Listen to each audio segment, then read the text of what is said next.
Who trained Abraham?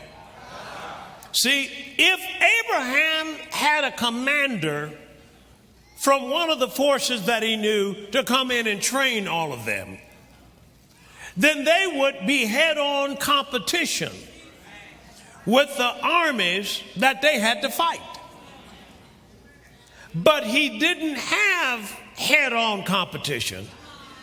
He dominated. Because that is what he told Adam to do to the earth. Not compete. Dominate. So if he had had some teaching from the same schools that the world has, then in the same MBA program, the same education master's program, you wouldn't have any more knowledge than they have. But if you have the blessing, and I showed you Psalm chapter 144 and verse 1, that he said in Psalm 144 verse 1, blessed be the Lord my strength, which teacheth my hands to war. Keep going. And my fingers to fight. Who was that talking? Who was that talking right there in the book of Psalms? Who do you think? David. David.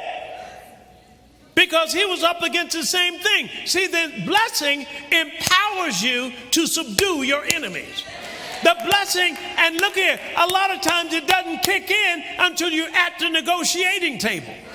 A lot of times it doesn't kick in until you actually go into those places. Look at George Washington Carver. Here's what he said in his book.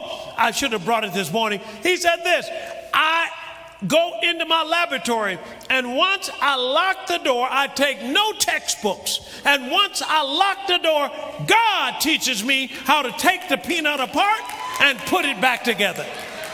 He gave him 300 products from a peanut, from face creams to children's crayons.